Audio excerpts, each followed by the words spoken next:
Everyone, welcome to my channel all about literature. आज के इस वीडियो के अंदर हम डिस्कस करेंगे एमएलए हैंडबुक का 9th एडिशन और उसकी यूनिट 1 को। शुरू करते हैं। आज के इस वीडियो के अंदर जो यूनिट 1 है उसके अंदर हम डिस्कस करेंगे फॉर्मेटिंग योर रिसर्च प्रोजेक्ट। इस यूनिट के अंदर मेन क्या है कि हम हमारा जो रिसर्च पेपर है उसको कैसे फॉर्मेट करेंगे, क्या उसका राइटिंग स्टाइल होगा, क्या उसका फॉन्ट होगा, कैसे पेजेस यूज़ करने हैं और कैसे हम उन चीज़ को फ्रेम करेंगे। इस टॉपिक के अंदर बहुत सारे सब टॉपिक्स हैं जो मैंने आपको इस पीपीटी के अंदर मेंशन करके दिए हुए हैं। फर्स्ट है margin, text formatting, title, running head and page number, internal headings and subheadings, placement of the list of the work cited. Next topics हैं tables and illustrations, lists, paper and printing, proofreading and spell checkers, binding up printed paper and electronic submission. ये सारे जो सब topics हैं वो unit 1 के अंदर include किए जाते हैं और आज हम इन्हीं टॉपिक को डिस्कस करेंगे। मूव करते हैं हमारे फर्स्ट टॉपिक पे। फर्स्ट टॉपिक है मार्जिन। सबसे पहले हमें पता होना चाहिए कि मार्जिन की डेफिनेशन क्या है। A page margin is defined as the area between the main content and the edges of the page. It is used for defining the beginning and ending of the text line. इस definition को मैं आपको समझाती हूँ कि जो आप right side में पिक्चर देख रहे हैं इसके अंदर जो इनर साइड वाला जो बॉक्स है और जो आउटर साइड वाला बॉक्स है उसके बीच का जो डिफरेंस आपको दिखाई दे रहा है उसे ही मार्जिन कहते हैं। हिंदी में मार्जिन का मतलब होता है किनारा। तो हम यहाँ से अच्छे से समझ सकते हैं कि सबसे पहले जो भी हमारा रिसर्च पेपर होगा हम सबसे पहले उसको पेज को फ्रेम करेंगे कि हमें साइडों से कितनी जगह छोड़नी है और जिससे हमारा जो रिसर्च पेपर है वो हम उसको पेज पे कैसे उतार सकते हैं। ठीक है, नेक्स्ट है ये जो हमारा पेज है ये A4 साइज पेज है और जो यहाँ पे आपको दिखाई दे रहा है कि मैंने अभी जो आपको बताया कि हमें कितना चारों साइड से जगह छोड़नी है मार्जिन के लिए। एक रिसर्च पेपर लिखते टाइम जो हम पेज यूज़ करते हैं वो A4 साइज पेज होता है और उस पेज के अंदर हमें चारों साइड से एक एक इंच का जो डिफरेंस है वो या फिर जो मार्जिन है उसे छोड़ना होता है। देन ही हम अपने जो रिसर्च पेपर को उस पेज के ऊपर लिख सकते हैं। ये रूल है एमएलए का, मैंने अपनी तरफ से नहीं बनाया और यही चीज़ें आपको ध्यान में रखनी है जब भी आप कोई रिसर्च पेपर लिखते हो कि उसके एक एक रूल, एक एक जो उनकी कंडीशंस हैं उनको अप्लाई आपको करनी ही पड़ेगी। तो मार्जिन के अंदर क्या है कि हमें उस पेज के चारों साइड एक एक इंच की मार्जिन है उसको छोड़ना पड़ेगा। नेक्स्ट हम मूव करते हैं सेकंड टॉपिक पे। The second topic is text formatting. सबसे पहले डेफिनेशन रीड करते हैं। Formatting text refers to controlling how text appears in your document. This includes the size, color, and font of the text. It also covers text alignment, spacing, and letter case. Text formatting का मतलब है कि जो भी हम हमारे research paper में लिखेंगे, जो भी हमारा जो टेक्स्ट होगा उसको हम कैसे फॉर्मेट करेंगे और उसको हम कैसे फ्रेम करेंगे। मतलब कि उस टेक्स्ट का क्या साइज़ होगा, क्या कलर होगा और उनके बीच में कैसे जो लाइन है उन लाइंस के बीच में डिफरेंस क्या होगा और कौन सा फ़ॉन्ट स्टाइल है वो जो हम यूज़ करेंगे। इन शॉर्ट हम ये कह सकते हैं कि हमारा जो टेक्स्ट है, हमारे जो आइडियाज़ हैं उस पेज के ऊपर जब हम हमारे आइडियाज़ को उतारेंगे तो वो हमें कैसे दिखाई देंगे, ये होती है टेक्स्ट फॉर्मेटिंग। टेक्स्ट फॉर्मेटिंग के लिए जो मैंडेटरी रूल्स है जो एमएलए 9th के अकॉर्डिंग वो है कि जो पेपर हो वो A4 साइज़ का होगा। साइज़ होगा जो फॉन्ट का या इन शॉर्ट हम कह सकते हैं जो अल्फ़ाबेट्स का जो साइज़ होगा वो होगा 12। जो हमारे फ़ॉन्ट का जो कलर होगा वो ऑब्वियसली ब्लैक होगा। हम एमएलए के अंदर कोई भी डिफरेंट कलर यूज़ नहीं कर सकते सिवाय वर्क के सिवाय ब्लैक के, क्योंकि जो भी ऑफिशियल वर्क होता है उसके अंदर ब्लैक कलर जो है वो कंसीडर किया जाता है सबसे पहले। उसके बाद भी जो हम रंग बिरंगे जो कलर है वो यूज़ कर सकते हैं अगर वो हमें अलाउ करते हैं तो, बट एमएलए के अंदर ब्लैक कलर ही यूज़ होगा। जो फ़ॉन्ट जो स्टाइल होगा वो टाइम्स न्यू रोमन का होगा और हमेशा एमएलए के अंदर जो रिसर्च पेपर होगा वो हमारा लेफ़्ट अलाइनमेंट के अकॉर्डिंग ही फ्रेम किया जाएगा। नेक्स्ट जो हमारा टॉपिक है वो है टाइटल। टाइटल टाइटल से हमें पता चलता है कि हमारा रिसर्च पेपर है वो किस चीज़ के बारे में है। बट किसी भी रिसर्च पेपर का जो फ्रंट पेज होता है हम वहाँ पे हमारा टाइटल कंसीडर करते हैं। एंड टाइटल से भी पहले उस पेज के ऊपर लेफ्ट साइड से कुछ मैंडेटरी चीज़ें होती हैं जो एक रिसर्च पेपर के बारे में लिखनी ज़रूरी है। फर्स्ट ऑफ ऑल वहाँ पे स्टूडेंट का नेम होगा, देन नेक्स्ट लाइन में गाइड या प्रोफेसर का नेम होगा जिसके अंडर वो स्टूडेंट है जो अपनी रिसर्च जो है वो जो रिसर्च पेपर है उसको पब्लिश करवाना चाहता है, देन डिपार्टमेंट की वो कौन से डिपार्टमेंट से बिलोंग करते हैं, देन डेट। ये सारी चीज़ें हैं, ये मैंडेटरी है एमएलए के अकॉर्डिंग। जो आपके सामने जो पिक्चर दिखाई दे रही है इसके अंदर ये हमारा जो फ्रंट पेज है ये हमारे में से आधा पेज मैंने शो किया है ताकि आपको सारी चीज़ें क्लियर दिखाई दें। इसके अंदर जो फ्रंट पेज के ऊपर जो जॉन स्मिथ है वो स्टूडेंट का नेम है, प्रोफेसर लीता ग्रिगोरी है जो उनके रिसर्चर हैं या फिर जो गाइड हैं, देन CLAS 1222 ये क्या है, कोर्स नेम या फिर जो क्लास है फिर को जो डिपार्टमेंट वहाँ से बिलोंग करते हैं। फॉर एग्जांपल अगर आप लिटरेचर के स्टूडेंट हैं तो आपका नेम आएगा सबसे पहले, देन आपके प्रोफेसर या गाइड का नेम आएगा, देन जो लिटरेचर के जो स्टूडेंट्स हैं वो ह्यूमैनिटीज़ से बिलोंग करते हैं कि जो हमारा जो डिपार्टमेंट है वो ह्यूमैनिटीज़ का है तो यहाँ पे हम ह्यूमैनिटीज़ है वो लिखेंगे। देन डेट की कौन से डेट को वो टाइटल है सॉरी रिसर्च पेपर है वो पब्लिश हो रहा है या लिखा जा रहा है। देन जो टाइटल है वो हमारा सेंटर के अंदर लिखा जाएगा। जितना स्पेस हम लेफ्ट साइड से छोड़ेंगे उतना ही राइट साइड से छोड़ा जाएगा। जैसे इस रिसर्च पेपर का जो टाइटल है वो क्या है, हेल्थ हैथ नो फरे मीडिया। ये रिसर्च पेपर का जो टाइटल है, जो चीज़ें आपको दिखाई दे रही हैं वे लिखनी मैंडेटरी हैं। जैसे मैंने आपको फ्रेम करके दिखाई है वैसे ही होगी। और आप ये भी देख सकते हैं कि 3 साइड आपको दिखाई दे रही है पेज की, जिनमें तीनों साइड से 1-1 इंच का जो मार्जिन है वो आपको शो किया गया है। नेक्स्ट टॉपिक है running heads and page numbers. इसके अंदर की जो भी पेज नंबर हैं या फिर जो टाइटल्स वगैरह हैं उनको कैसे हम रिसर्च पेपर के अंदर फ्रेम कर सकते हैं। जैसे कि जो पेज नंबर हम यूजुअली देखते हैं बुक्स के अंदर वो कहाँ होते हैं, या तो बिल्कुल जो बॉटम का जो मार्जिन होगा उसके बिल्कुल सेंटर में होगा या जो बॉटम मार्जिन के बिल्कुल राइट साइड में कॉर्नर पे होगा। पर रिसर्च पेपर लिखते टाइम जो हमारा पेज नंबर होगा वो टॉप मार्जिन के अंदर राइट साइड के अंदर होगा। राइट साइड का मार्जिन जो कितना होता है 1 इंच का मार्जिन होता है, तो हाफ इंच ऊपर से और हाफ इंच राइट साइड्स के जो डिफरेंस है वहाँ वहाँ से हम हमारा टाइटल जो पेज का जो नंबर है वहाँ वो लिखेंगे वहाँ पर। और पेज नंबर को फ्रेम करने के लिए भी एमएलए के अंदर डिफरेंट रूल है।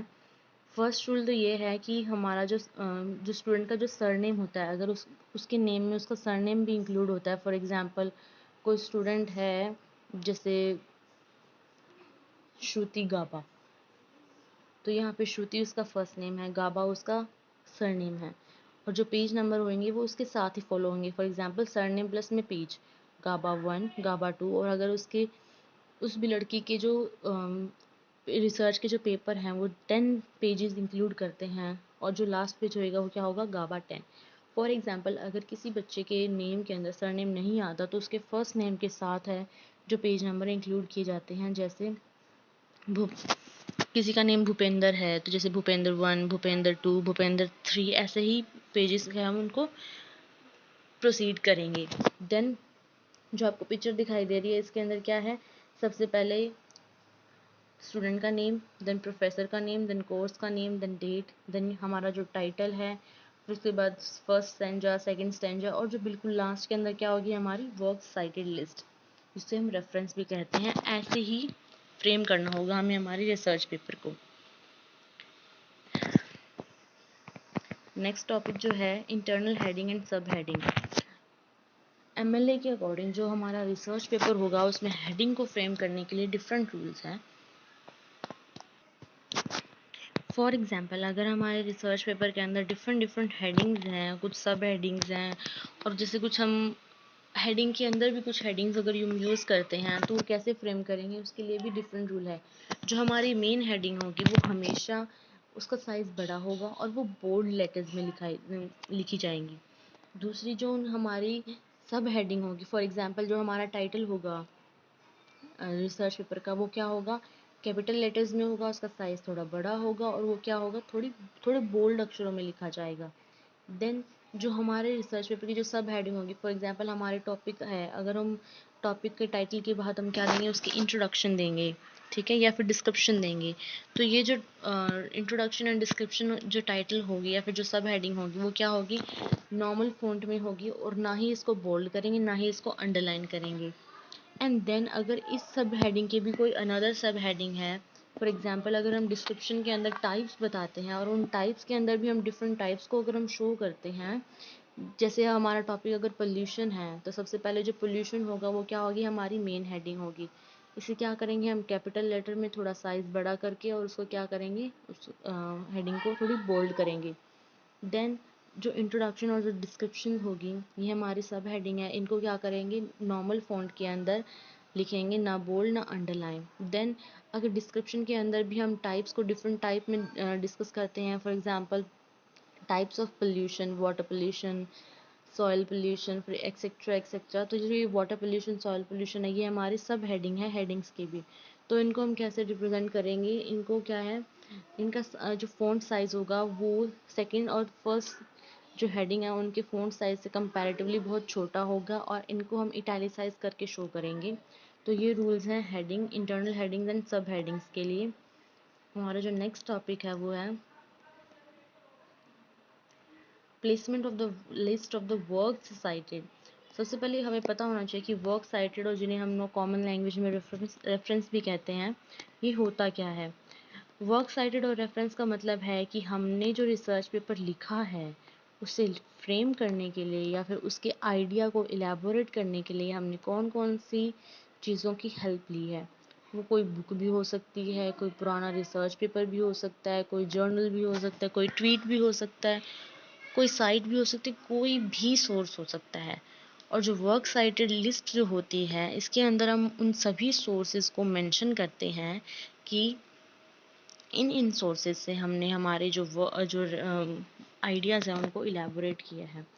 जो आपको स्लाइड दिखाई दे रही है, इसके अंदर मैंने कुछ फॉर्मेटिंग बताई है कि वर्क साइटेड लिस्ट को कैसे फॉर्मेट करते हैं। तो ये ही इनकी प्रॉपर जो सीक्वेंस है, इसको या तो आप स्क्रीनशॉट ले लीजिए या फिर इसको आप कहीं लिख लीजिए, क्योंकि ये आपको आगे बहुत ज़्यादा काम आने वाली है। और मैं आपको इसको रीड करके बता देती हूँ कि आपने इनको कैसे लिखनी है और कैसे ही इनको याद करनी है। सबसे पहले author name, then full stop, title of source comma, title of container comma, version comma, number comma, publisher comma, publication date comma, location, full stop. जो मैंने नेम के साथ जो पंचुएशन मार्क्स जो मैंने बोले हैं, आपको वही पंचुएशन मार्क यूज़ करने हैं। अगर इनके अलावा आपने कोई पंचुएशन दूसरा मार्क यूज़ किया या फिर इनमें से कोई पंचुएशन मार्क मिसिंग हुआ तो आपकी जो वर्क साइटेड लिस्ट है वो गलत मानी जाएगी। तो इसके लिए आपको ये चीज़ें बहुत बहुत अच्छे से ध्यान में रखनी होगी। देन हम प्रोसीड करते हैं कि वर्क साइटेड लिस्ट है वो कैसे है।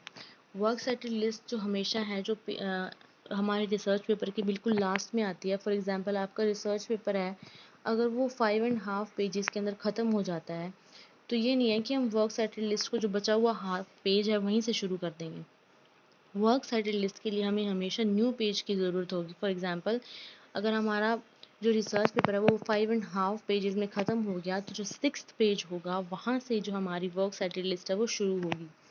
सबसे पहले उस लिस्ट के अंदर हम लिखेंगे हेडिंग वर्क साइटेड या फिर रेफरेंस, जो कि बिल्कुल सेंटर में लिखी जाएगी। जितना हम मार्जिन राइट साइड से रखेंगे उतना ही लेफ्ट साइड से रखना पड़ेगा। और देन आपको जो पीपीटी में जो स्लाइड दिखाई दे रही है उसके अंदर मैंने एक फ़ोटो अपलोड करी है, जिसमें आपको दिखाई दे रहा है कि जो हमारे जो डिफरेंट डिफरेंट जो लिंक्स है या फिर जो हमारे रेफरेंस है उसको कैसे फ्रेम किया गया है। स्टार्टिंग में क्या है, ऑथर का नेम है, then title of source, title of container, वो जो मैंने आपको प्रीवियस स्लाइड के अंदर जो मेंशन की थी ऐसे ही फ्रेम करनी है। आपको दिखाई दे रहा होगा कि फर्स्ट लाइन और सेकंड लाइन के अंदर थोड़ा सा डिफरेंट है। मैं आपको रीड करके बताती हूँ। Eicher comma David J full stop the longest night colon a military history of the Civil War full stop New York colon Simon and Schuster comma 2001 full stop print full stop. जो first line होगी उसका margin जो हम normal book में रखते हैं वही होगा 1 इंच का, कि चारों साइड से 1-1 इंच की जगह छोड़ी जाएगी। पर जो सेकंड लाइन होगी जो हमारी वर्क साइटेड लिस्ट की होगी, वो फर्स्ट लाइन से, जैसे हम जब सेकंड लाइन के अंदर प्रोसीड करते हैं, हम जैसे टाइपिंग करते हैं जब भी हम सेकंड लाइन में आते हैं तो सीधा एंटर प्रेस कर देते हैं, या तो 5 बार एंटर सेकंड लाइन के अंदर प्रोसीड करने के बाद, या तो 5 स्पेस बार, या फिर 0.5 इंच की जगह छोड़कर हम सेकंड लाइन प्रोसीड करेंगे। यही रूल है जो MLA के अंदर हमें फॉलो करना पड़ेगा। नेक्स्ट जो हमारा टॉपिक है वो है टेबल्स एंड इलस्ट्रेशन। कि कई बार हम कुछ सर्वे, अगर हमारा रिसर्च पेपर के अंदर हमने कोई सर्वे किया है तो उस सर्वे को हम टेबल वगैरह से भी शो करते हैं। तो उस टेबल को कैसे फ्रेम करते हैं, इसके अंदर भी MLA के अंदर डिफरेंट रूल्स हैं। किसी भी टेबल को फ्रेम करने के लिए सबसे पहले हमें ये ध्यान में रखना होगा कि हम जो टेबल मेंशन कर रहे हैं कि उसका नंबर क्या है और उसका सीरियल नंबर क्या है। फॉर एग्जांपल कई बार जैसे मान लो कोई इकोनॉमिक्स का स्टूडेंट है, तो इकोनॉमिक्स जो सब्जेक्ट है वो मोस्टली सर्विस पे चलता है, या फिर ज्योग्राफी है जो सर्विस पे जो भी सब्जेक्ट सर्विस पे चलते हैं, उनके अंदर बच्चे बहुत सारे डिफरेंट डिफरेंट टेबल्स यूज़ करते हैं और उन्हें करना भी पड़ता है। तो क्या है कि हमें उन टेबल्स के नेम विद नंबरिंग कि टेबल 1 टेबल 2 इनको मेंशन करना होगा। देन टाइटल ऑफ टेबल कि जो टेबल है वो किस चीज़ से बिलोंग करता है, कि वो सेंसस का है या फिर डेथ रेट है, ग्रोथ रेट है, बर्थ रेट है, एक्सेट्रा एक्सेट्रा। देन उस टेबल को मेंशन करेंगे। Then caption of the table last के अंदर कि वो उस टेबल का सोर्स क्या है उसको मेंशन करेंगे, कि वो टेबल है हमने कौन से सर्वे से उठाया है, खुद ने सर्वे किया है, कहाँ का एरिया है। मतलब उस टेबल की जो मेन जो डिटेल्स जो हम उसके अंदर मेंशन करेंगे ना, उसी डिटेल का जो सोर्स है वो हमें कैप्शन में मेंशन करना होगा। ठीक है। नेक्स्ट जो टॉपिक है वो है लिस्ट्स। बहुत सारी लिस्ट हैं वो हम यूज में लाते हैं एक MLA के अंदर रिसर्च पेपर में फ्रेम करने के लिए। तो लिस्ट में जो भी ध्यान रखना है वो क्या है कि वो हमारे प्रोसेस से रिलेटेड होनी चाहिए, उनको वर्टिकली हमें मेंशन करना होगा। एंड नेक्स्ट में क्या है कि जो भी हम लिस्ट वगैरह उसमें यूज़ करेंगे तो वो डिटेल में होनी चाहिए, उनका कोई भी जो वर्ड है वो मिसिंग नहीं होना चाहिए। जो नॉर्मल हम लिस्टिंग वगैरह करते हैं वही चीज़ें इनको मेंशन करनी है। नेक्स्ट जो टॉपिक है वो है how to list the items, कि आइटम्स को कैसे लिस्ट करना है। सबसे पहले तो मेन हेडिंग, कि वो जो लिस्ट है जैसे वो हमने पीछे टेबल के अंदर लिखा है सेम वैसे ही करना है, कि सबसे पहले हमने मेन हेडिंग यूज़ करनी है। देन कि वो लिस्ट किस चीज़ से बिलोंग करती है। देन सब हेडिंग्स की वो लिस्ट किस किस के बारे में है। ठीक है। जो टेबल के से रिलेटेड हमने जो रूल्स पढ़े थे वही सेम लिस्टिंग के लिए भी है। बस उसके अंदर टेबल मेंशन करना है, इसके अंदर लिस्ट मेंशन करनी है। सबसे पहले कि लिस्ट का जो लिस्ट का नंबर क्या है, सीरियल नंबर क्या है, वो किससे बिलोंग करती है, किस टॉपिक के बारे में है, फिर लिस्टिंग करनी है, फिर उसका सोर्स मेंशन करेंगे, फिर उसका कैप्शन मेंशन करेंगे। सेम वही रूल्स हैं।